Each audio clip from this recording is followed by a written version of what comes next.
Hi friend, स्वागत है मेरा यूट्यूब चैनल फ्यू इन्फॉर्मेशन पर। आशा करता हूँ आप सब अच्छे होंगे, खुश होंगे। तो फ्रेंड, आज इस वीडियो में हम बात करने वाले हैं ओमिप्राजोल, पेंटोप्राजोल, राबिप्राजोल और एसोमोप्राजोल मेडिसिन के बारे में। ये सब मेडिसिन स्टोमक के प्रॉब्लम जैसे acidity, GRD, gas, heartburn, stomach ulcer को कंट्रोल करने के लिए यूज की जाती है। लेकिन बहुत लोगों के दिमाग में एक बड़ा सवाल होता है, इन मेडिसिन में सबसे बेस्ट कौन सा है, कौन सी मेडिसिन फास्ट काम करता है और कौन सी मेडिसिन पेशेंट के लिए सेफ है। ये सब क्वेश्चन एक लोगों के दिमाग में चलता रहता है। आज के वीडियो में हम A to Z complete information समझाएंगे इस वीडियो के ऊपर। एसोमोप्राजोल क्या है, ओमिप्राजोल क्या है, राबिप्राजोल क्या है, ये सब के बारे में पूरी जानकारी दूंगा। वीडियो अगर आपको अच्छा लगा तो वीडियो को लाइक करना, चैनल को सब्सक्राइब करना और फ्रेंड के साथ शेयर करना। दोस्तों फ्रेंड, बिना टाइम वेस्ट किए चलते हैं वीडियो के ऊपर। सबसे पहले समझते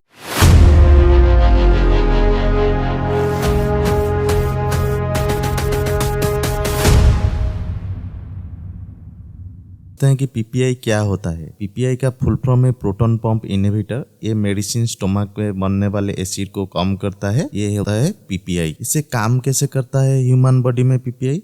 ह्यूमन स्टोमक में एक एंजाइम होता है जिसे प्रोटॉन पंप कहा जाता है। ये एंजाइम एसिड बनाता है। पीपीआई मेडिसिन इस पंप को ब्लॉक कर देती है, जैसे एसिड प्रोडक्शन कम हो जाता है। इसी वजह से एसिड और हार्टबर्न में रिलीफ मिलता है ये पीपीआई खाने के बाद, जो डॉक्टर के द्वारा प्रिस्क्राइब किया जाता है। जो एसोमोप्राजोल है, ओमिप्राजोल है, राबिप्राजोल है, ये सब पीपीआई ग्रुप में जाता है। पीपीआई का फुल फॉर्म होता है प्रोटॉन पंप इनहिबिटर। ये याद रखे दोस्तों।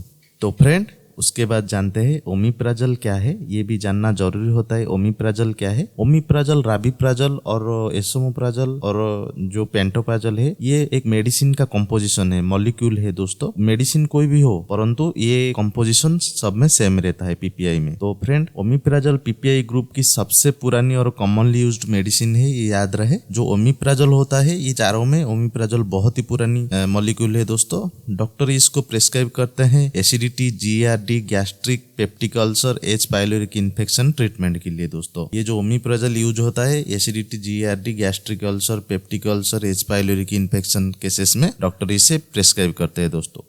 डोज इसका 20 mg और 40 mg में अवेलेबल है मार्केट में। पॉपुलर ब्रांड जो मैं बताया था ओमेज, ओसिड और प्रिलोसेक एक ब्रांड आता है जो ओमिप्राजोल प्रोवाइड करते हैं। ओमेज डॉक्टर रेड्डी द्वारा कंपनी द्वारा निर्मित एक ब्रांड है। ओमेज बहुत पुराना ब्रांड है। तो ये सब ब्रांड, तीनों ब्रांड बहुत पॉपुलर है इंडियन मार्केट में। इसी के अलावा बहुत सारा ब्रांड, बहुत सारा कंपनी ओमिप्राजोल प्रोवाइड करता है। अब जाके केमिस्ट शॉप में भी पूछ सकते हैं।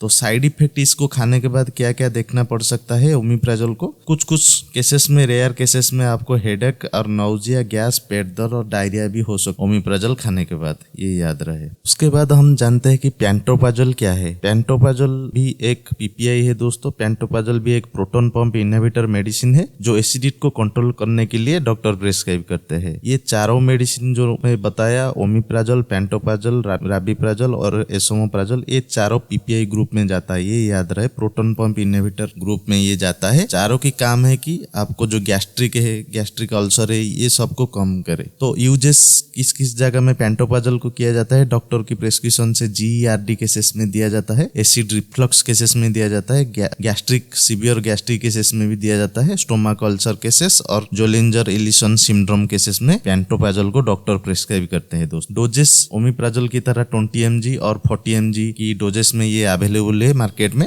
पॉपुलर ब्रांड इसका जो आता है पेंटोप्राजोल का, पेंटोसिड, पान 40 और प्रोटोनिक्स, ये तीनों ब्रांड इंडिया में बहुत पॉपुलर है। इसी के अलावा बहुत सारा ब्रांड मार्केट में अवेलेबल है दोस्तों। बहुत सारा कंपनी पेंटोप्राजोल भी प्रोवाइड करता है बहुत सस्ते दाम में। तो पेंटोप्राजोल को हार्ट पेशेंट में कंपैटिबिलिटी सेफर माना जाता है। जब पेशेंट क्लोपिडोग्रेल जैसे मेडिसिन ले रहे हो तो ये हार्ट पेशेंट लोग भी खा सकते हैं। केवल डॉक्टर की प्रिस्क्रिप्शन से इसको दिया जा सकता है दोस्तों पेंटोप्राजोल को।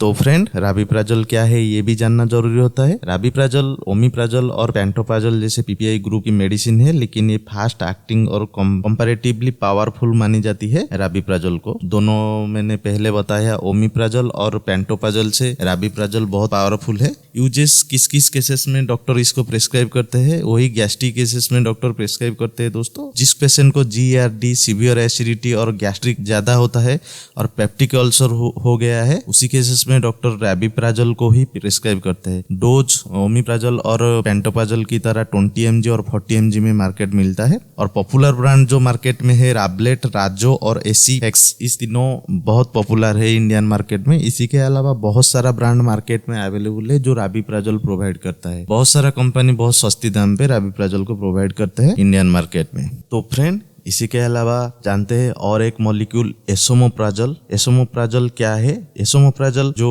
मैंने बताया ओमिप्राजल, पेंटोप्राजल और रैबिप्राजल की तरह पीआई ग्रुप की मेडिसिन है, लेकिन इनका एसिड कंट्रोल इफेक्ट थोड़ा ज्यादा स्ट्रांग है और लॉन्ग लास्टिंग होता है दोस्तों। ये है एसोमोप्राजल, उससे थोड़ा ज्यादा स्ट्रांग होता है दोस्तों। वही केसेस डॉक्टर प्रेस्क्राइब करते हैं, वही पेशेंट को डॉक्टर प्रेस्क्राइब करते हैं जो जीआरडी, सीवियर एसिडिटी और गैस्ट्रिक और peptic ulcer, acid reflux disease में डॉक्टर इससे प्रेस्क्राइब करते हैं दोस्तों।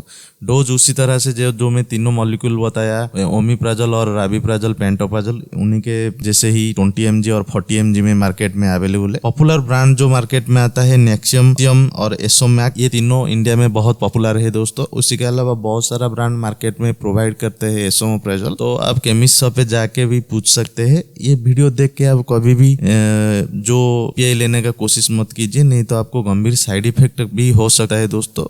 पीपीआई एक साधारण मेडिसिन होने के वजह से आपको यूज करना नहीं चाहिए, नहीं तो आपको गंभीर साइड इफेक्ट होने का खतरा भी रहता है दोस्तों। तो ये एक डॉक्टर प्रेस्क्राइब मेडिसिन है, आप पीपीआई को हल्के में मत लीजिए। कोई भी वीडियो देख के आप पीपीआई को लॉन्ग टर्म तक यूज मत कीजिए दोस्तों। तो फ्रेंड, सभी मेडिसिन का कंपैरिजन हम करें तो जो मेडिसिन आता है उनमें पावर क्या है और काम करने का स्पीड क्या है, ये सब मैं वीडियो में आपको जानकारी दे दूंगा जो आपको ज्ञान लग जाएगा। तो कौन सा बेस्ट है, कौन सा बेहतर है, कंपैरिजन में आपको बेस्ट कौन सा बेस्ट है आपको पता चल जाएगा दोस्तों। तो जो मैं चारों बताया पीपीआई ग्रुप का जो चारों मेडिसिन है, आपका कंफ्यूज रहता है। जो ओमिप्राजल है, पेंटोप्राजल है, रैबिप्राजल है और एसोमोप्राजल है। जो ओमिप्राजल आता है पहले, वो उसका पावर मीडियम ग्रुप में रहता है दोस्तों, और काम करने का स्पीड इसका नॉर्मल रहता है, ये याद रखे। ओमिप्राजल एक मीडियम पावर वाला पीपीआई है और इसका काम करने का स्पीड नॉर्मल है। और जो पेंटोप्राजल आता है उसका भी पावर मीडियम है, ये भी नॉर्मल ग्रुप में आता है दोस्तों पेंटोप्राजल। बट जो रैबिप्राजल आता है, रैबिप्राजल मॉलिक्यूल एक आता है, ये बहुत स्ट्रांग है, पावर उसका बहुत स्ट्रांग है और ये फास्ट काम करता है, काम करने का स्पीड भी बहुत फास्ट है। जो सीवियर गैस्ट्रिक प्रॉब्लम जिस पेशेंट को हुआ है उसको डॉक्टर पेशेंट को प्रोवाइड करते हैं। और उसी के अलावा जो एसोमोप्राजल का मेडिसिन आता है वो बहुत स्ट्रांग है और लॉन्ग लास्टिंग भी है। ये बहुत समय तक एसोमोप्राजल आपका शरीर में रहता है।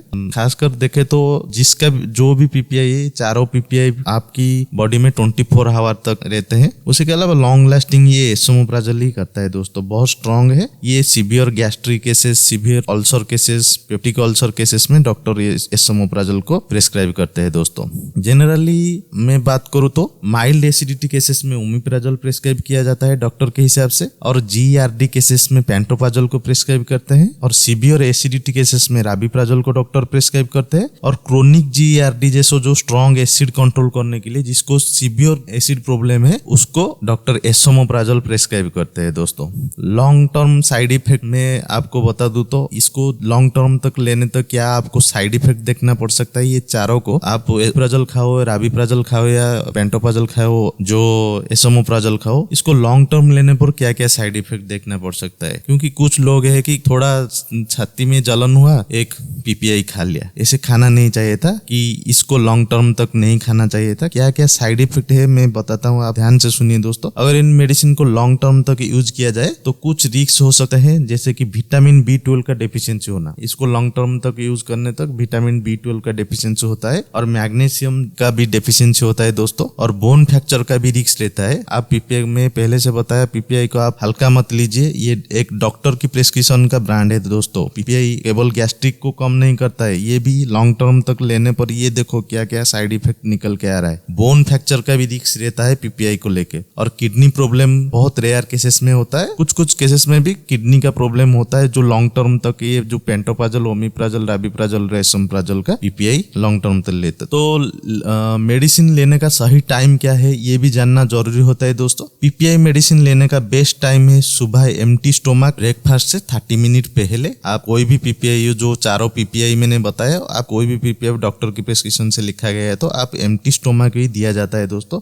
जो भी आप खाना खाने जाते हो उसके पहले 30 मिनट पहले इसको दिया जाता है। तो एक ही बार ही दिया जाता है, याद रखिए। पीपीआई केवल दिन में एक ही बार ही दिया जाता है दोस्तों। और सीवियर केसेस में, जिसको सीवियर गैस्ट्रिक का प्रॉब्लम है, डॉक्टर के हिसाब से वो डॉक्टर प्रेस्क्राइब करते हैं, दिन में 2 बार प्रेस्क्राइब करते हैं, जिसको सीवियर गैस्ट्रिक का प्रॉब्लम है दोस्तों। तो वो सब डॉक्टर के ऊपर डिपेंड करता है। आप ये वीडियो देख के कोई भी ऐसा घर पे ट्राई मत कीजिए कि लॉन्ग टर्म पर पीपीआई नहीं लीजिए, नहीं तो गंभीर साइड इफेक्ट होने का खतरा रहता है दोस्तों। मैं जो बताया ये सब साइड इफेक्ट भी हो सकता है दोस्तों। कुछ इंपॉर्टेंट वार्निंग भी देखे तो आप डॉक्टर के पास तुरंत जाइए दोस्तों। अगर पेशेंट को ये सिम्टम हो तो तुरंत डॉक्टर को दिखाना चाहिए। ब्लड वोमिटिंग हुआ तो किसी को आप देर मत कीजिए, आप जाके डॉक्टर को दिखा सकते हैं। और जिसको ब्लैक स्टूल हो रहे हो उस केसेस में भी आप डॉक्टर को परामर्श कर सकते हो। और कुछ केसेस में वेट लॉस हो तो आप डॉक्टर को परामर्श कर सकते हो। खाना निकलने में भी कुछ केसेस में प्रॉब्लम हो तो मैं बताया, ब्लड वोमिटिंग, ब्लैक स्टूल और वेट लॉस, खाने निकलने का प्रॉब्लम, ये सीरियस स्टोमक डिजीज हो सकता है, ये इसका साइन है। तो ये सब हो तो आप डॉक्टर की सलाह लीजिए और इस अनदेखा मत कीजिए कि पीपीआई खा के इसको ठीक करने के लिए कोशिश कीजिए। आप पहले डॉक्टर की सलाह लीजिए, उसी के बाद डॉक्टर के हिसाब से इस जो ब्लड वोमिटिंग और black stool weight loss cases में पहले डॉक्टर से प्रेस्क्राइब मेडिसिन खाइए। उसी के बाद आप, ये वीडियो केवल एजुकेशनल पर्पज के लिए बनाया गया है, आप कोई भी ऐसा घर पे ट्राई करने के लिए मत कीजिए। वीडियो देख के आप मेडिसिन खा लीजिए, ऐसा मत करिए, नहीं तो गंभीर साइड इफेक्ट होने का भी खतरा बढ़ सकता है दोस्तों। आज हम समझा कि ओमिप्राजोल क्या है, पेंटोप्राजोल क्या है, राबिप्राजोल क्या है और एसोमोप्राजोल क्या है, इन सब मेडिसिन में डिफरेंस क्या है और कौन कौन सी मेडिसिन बेस्ट है, ये सब मैंने इस वीडियो में कवर किया हूँ। अगर वीडियो हेल्पफुल लगा तो लाइक, शेयर और चैनल को सब्सक्राइब जरूर करें। मिलते हैं नेक्स्ट वीडियो में और इम्पोर्टेंट मेडिकल टॉपिक के साथ। धन्यवाद।